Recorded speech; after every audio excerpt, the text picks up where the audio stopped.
Halo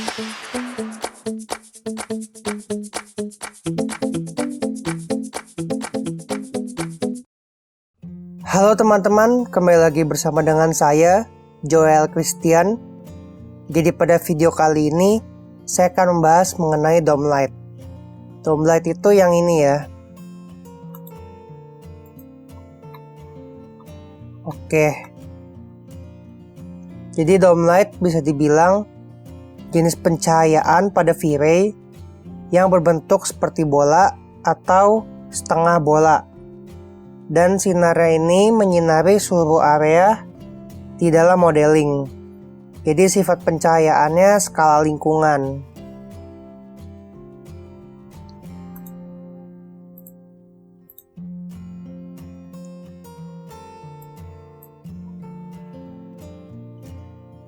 Untuk dome light ini, untuk melakukan pencahayaan, kita perlu namanya file HDRI.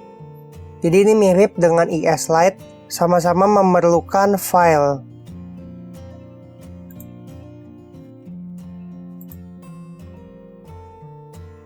Ini saya udah punya beberapa HDRI. Kita coba contoh pakai nomor 9. Dia akan kayak gini ya keluarnya. Oke, saya coba jelaskan dulu. HDRI itu adalah High Dynamic Range Image. Jadi gambar ini yang menjadi acuan dasar pencahayaan pada lingkungan. Kalau HDRI-nya gambarnya siang, maka keluarnya di sini siang. Kalau sore, keluarnya sore. Kalau malam, keluarnya malam. Nanti akan saya sertakan file HDRI-nya supaya kalian bisa coba di rumah.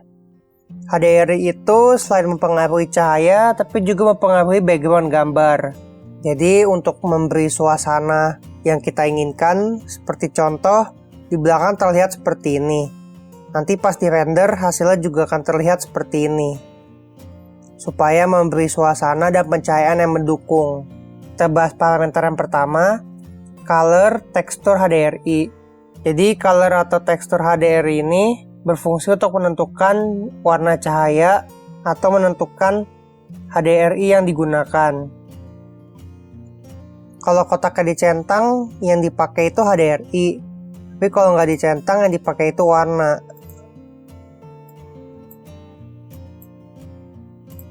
Kalau kita centang, dia akan kembali ke HDRI-nya. Caranya seperti tadi, tinggal klik tanda ini.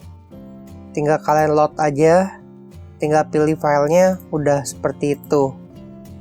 Lalu ada intensity, ini untuk mengatur kekuatan cahaya.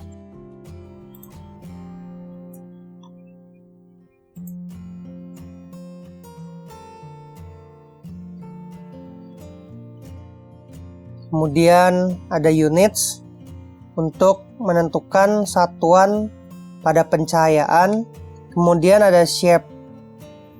Untuk shape ini ada dua ya. Jadi fungsi shape ini mengatur apakah dome light ini menutupi seluruh permukaan atau setengah. Kalau hemisfer ini setengah, makanya yang bagian bawah backgroundnya hitam. Kalau pilih sphere, dia akan semua menutupinya. Nah, ada sky dan ada ground. Kalau hemisfer cuma ada sky, tapi groundnya nggak ada. Nah, jadi nanti kalau di render, groundnya bakal warna hitam nih. Kemudian ada use transform. Fungsinya ini, kalau diaktifin, maka kita bisa memutar HDRI-nya. Dalam arti, kita lihat kan dia ada arah-arahnya nih. Sebenarnya kalau kita putar, maka pencahayaannya itu berubah. Tapi kalau use transformnya kita matiin, mau kita putar gimana pun, arah pencahayaannya nggak berubah. Itu contoh ya. Kita coba render dulu. Kalau dari pencahayaannya dia ngadep ke sini.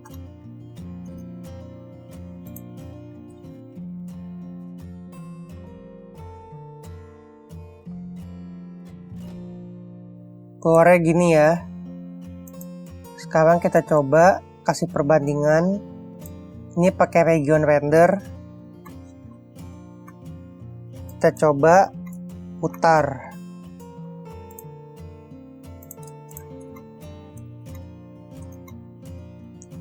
Kita render lagi.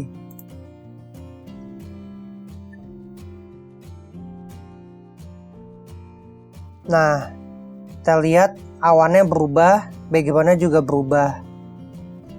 Jadi ini untuk berfungsi mengatur pencahayaan, baik mencari background dan juga untuk mengatur suasana ya. Itu fungsinya use transform ini.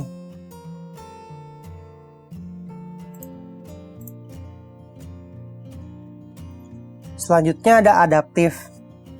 Jadi adaptif ini fungsinya sama dengan portal light pada rectangle. Dia akan memberi cahaya ke dalam ruangan, mengikuti tone dan mood dari environment-nya. Misalnya, kalau lingkungan sekitarnya itu pencahayaannya biru, maka portal light-nya kan berwarna biru. Tujuannya supaya pencahayaannya tuh nggak belang. Jadi pencahayaan pada lingkungan akan sama dengan pencahayaan buatan yang dimasukkan. Jadi fungsinya akan terasa pada interior. Jadi kalau interiornya itu minim bukaan, artinya jendelanya sedikit, otomatis kan pencahayaan yang masuk juga sedikit.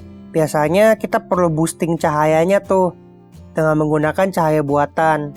Salah satu caranya dengan portal light. Nah, kalau kita pakai HDRI, kita nggak perlu pakai portal light lagi. Kita cukup nyalain aja adaptifnya. Nanti akan berfungsi seperti portal light. Jadi bisa mengatur pencahayaan di dalam ruangan. Jadi meski ruangannya itu minim cahaya, tapi kalau ada adaptif, maka akan ada boosting cahaya untuk di dalam ruangan. Lalu kalau pakai adaptif ini rendernya juga lebih cepat. Karena kan kita nggak perlu memberi lighting tambahan lagi. Cukup pakai yang dari HDRI aja. Kalau kita pakai portal light kan kita akan nambah segmen-segmen dan nambah elemen pada render. Jadi itu yang bikin rendernya pasti lebih lama. Kemudian di option, yang pertama ada invisible. Kalau diaktifin, maka sumber cahayanya nggak terlihat pada saat render. Kalau nggak diaktifin, maka sumber cahayanya akan terlihat pas render. Jadi bolanya ini bakal kelihatan. Lalu shadow. Shadow ketika diaktifin, cahaya itu akan menghasilkan bayangan. Namun kalau nggak diaktifin, maka nggak akan menghasilkan bayangan. Kalau efek alpha ini bisa dibilang akan mempengaruhi alpha channel pada rendering.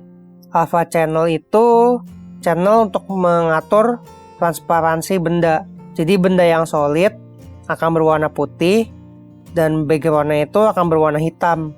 Jadi contohnya, jika ada rumah dan ada background seperti langit atau pohon-pohon, nah yang rumahnya itu akan berwarna putih di alpha channel dan backgroundnya akan berwarna hitam. Ini fungsinya agar pas diedit, misalkan mau masuk ke Photoshop, kita bisa seleksi. Kalau mau seleksi bangunannya, tinggal seleksi yang warna putih aja. Kemudian efek diffuse. Kalau dinyalain, maka akan mempengaruhi diffuse material. Spekular juga sama, kalau dinyalakan maka akan mempengaruhi spekular material. Efek reflection juga gitu. Kalau dinyalakan, cahaya akan muncul di refleksi material. Lalu ada text resolution untuk menentukan resolusi sampel pada cahaya. Jadi cahayanya itu lebih merata kalau sampelnya banyak. Makin tinggi, maka hasil makin bagus, cahayanya makin merata, tetapi rendernya makin berat. Lalu ada caustic photon, di sini caustic subdiv untuk mengatur jumlah foton cahaya sehingga lightingnya bisa lebih halus dan terhindar dari noise. Lalu ada target radius dan emit distance. Target radius ini untuk mengatur besaran radius dari titik center dome-nya. Fungsinya ini nanti dari pusat dome ini bakal ditembakkan photon lighting sejauh radius yang ditentukan. Makin besar radiusnya, makin luas juga lingkup foton cahayanya. Sehingga foton cahaya terkena permukaan benda ini membuat efek kaustik yang halus. Efek kaustik itu muncul pada benda-benda seperti air, lalu seperti kaca, gelas, pokoknya material yang transparan dan bisa memantulkan refleksi dan punya refraksi. Lalu untuk emit distance ini mengatur distance yang dihasilkan dari target radius tadi. Jadi ada efek terang gelap berdasarkan jarak benda ke sumber cahaya. Meski saya jelasin, sebenarnya ini nggak saya ubah-ubah sih. Lebih banyak yang saya ubah itu di bagian atas-atas ini. Oke, kurang lebih untuk Domlet seperti ini. Semoga kalian ada gambaran awal mengenai Domlet dan pencahayaan pada SketchUp. Untuk penjelasan lebih lanjutnya mungkin nanti akan saya buatkan pada saat kita masuk ke tahap rendering. Oke, sampai di sini dulu video saya kali ini. Semoga bermanfaat dan sampai ketemu lagi di video-video saya berikutnya. Terima kasih.